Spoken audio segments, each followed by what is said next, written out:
നിങ്ങൾക്ക് കിട്ടുന്ന ഡേറ്റ, അതായത് നിങ്ങൾ നോക്കി കിട്ടിയ നിങ്ങൾ ഏത് ടൂളാണോ ഉപയോഗിച്ചിട്ട് കുട്ടികൾ ഡേറ്റ കളക്ട് ചെയ്ത് അതിന് കിട്ടുന്ന വാല്യൂസ് നിങ്ങളിവിടെ റോ ഡേറ്റ എന്ന് പറഞ്ഞിട്ട് എഴുതും. അതിൽ ഹയസ്റ്റും ലോവസ്റ്റും എഴുതുക.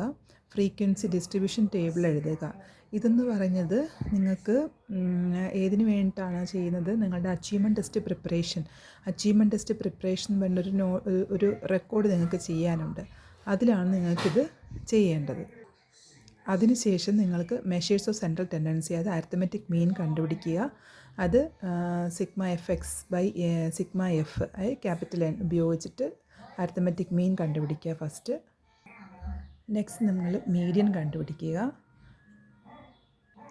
അത് കഴിഞ്ഞ് മോഡ് കണ്ടുപിടിക്കുക. ഇതിനെല്ലാം ഫോർമുലയുണ്ട്.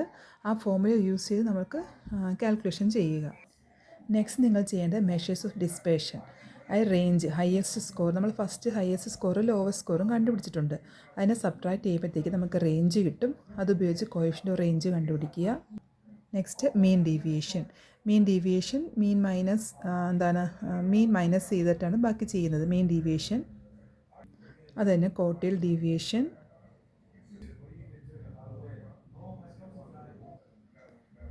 ലാസ്റ്റ് സ്റ്റാൻഡേർഡ് ഡീവിയേഷൻ രണ്ട് രീതിയിൽ ചെയ്യാം. ഈ സിഗ്മ എഫ് എക്സിലുള്ള ഫോർമുലയില്ല, അത് ഉപയോഗിച്ചും ചെയ്യാം. നമുക്ക് ഏത് ഉപയോഗിച്ച് വേണം നമുക്ക് സ്റ്റാൻഡേർഡ് ഡീവിയേഷൻ ചെയ്യാം.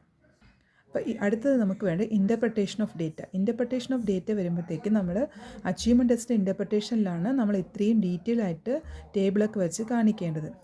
നമ്മുടെ പ്രാക്ടിക്കത്തിൻ്റെ ടൂൾ നമുക്ക് നമ്മുടെ ഇത് ചെയ്യത്തില്ല, വാല്യൂ കറക്റ്റ് ചെയ്യുമ്പോൾ നമുക്കിത് മാത്രം മതി. അതായത് മീനും സ്റ്റാൻഡേർഡ് ഡീവിയേഷനും ഒക്കെ നമുക്ക് ഏതുപയോഗിച്ച് നമ്മളുടെ ഏതെങ്കിലും കാൽക്കുലേറ്റർ, മീൻ കാൽക്കുലേറ്റർ അല്ലെങ്കിൽ സ്റ്റാൻഡേർഡ് ഡീവിയേഷൻ കാൽക്കുലേറ്റർ ഉപയോഗിച്ച് ചെയ്യാം.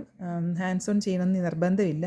അതിൻ്റെ നമുക്ക് വാല്യൂസ് മാത്രം മതി അതിന്. അതായത് മീനും സ്റ്റാൻഡേർഡ് ഡീവിയേഷനും കണ്ടുപിടിച്ചിട്ട് first mean plus standard deviation കണ്ടുപിടിക്കണം. അടുത്ത മീൻ മൈനസ്, ഈ മ്യൂ എന്നിട്ടിരിക്കുന്നത് മീനാണ്.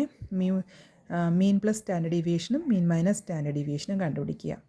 അത് ഉപയോഗിച്ചിട്ട് അപ്പോൾ ഇവിടെ മീൻ പ്ലസ് സിഗ്മ 19.48, മീൻ മൈനസ് സിഗ്മ 11.4 ആണ്. അപ്പോൾ ഇതിൽ നമുക്ക് ഓൾറെഡി നമ്മൾ കുറച്ച് നമ്പേഴ്സ് കുട്ടികളുടെ ഡേറ്റ മാർക്ക് എടുത്ത് വെച്ചിട്ടുണ്ടല്ലോ. അതിൽ ഈ 19.48 എബോവ് എത്ര കുട്ടികൾക്കുണ്ടെന്ന് നോക്കുക. ഇവിടെ 7 കുട്ടികൾക്കാണ് കിട്ടിയത്. അത് ബിലോ 11.4 ബിലോ എത്ര കുട്ടികൾക്കാണ്? 7 കുട്ടികൾക്കാണ്. ഈ 11.4നും 19.48നും ഇടയ്ക്ക് എത്ര കുട്ടികളുണ്ട്? അതാണ് ഇവിടെ എഴുതിയിരിക്കുന്നത് 20. അപ്പോൾ ഇതിൽ ഏത് നമ്പറാണ് ഏറ്റവും കൂടുതൽ നോക്കുക. അതാണ് നമ്മുടെ റിസൾട്ട് എന്ന് പറയുന്നത്. ഇവിടെ 20 കുട്ടികൾക്ക് മാർക്ക് ആവറേജ് കിട്ടിയത് 20 കുട്ടികൾക്കാണ്. അപ്പോൾ നമ്മളുടെ ഡേറ്റ ഉപയോഗിച്ചിട്ട് ആവറേജ് സ്റ്റുഡൻസ് 20 ആണ്. അപ്പോൾ നമ്മൾ പ്രാക്ടിക്കും വരുമ്പോഴത്തേക്കും നമ്മൾ ഏത് ടൂളാണ് ഉപയോഗിച്ചത്? ഇപ്പോൾ നമ്മളുടെ സ്റ്റഡി ഹാബിറ്റ്സ് ആണെങ്കിൽ the students have average level of study habits ആണ്. അങ്ങനെ നമ്മൾ ഇൻ്റർപ്രറ്റ് ചെയ്ത് എഴുതുന്നത്. ഇത് അച്ചീവ്മെൻറ്റ് ടെസ്റ്റിന് ഇത് മൊത്തം ഇതേപോലെ കോളം വരച്ച് ചെയ്യണം. പ്രാക്ടിക്കത്തിന് ഈ ഒരൊറ്റ പേപ്പർ മതിയാവും. ഇതവിടെ എഴുതണം എന്നില്ല, നിങ്ങൾ കാൽക്കുലേഷൻ ചെയ്തിട്ട് result major findings of the സ്റ്റഡിയിൽ എഴുതിയാൽ മതിയാകും.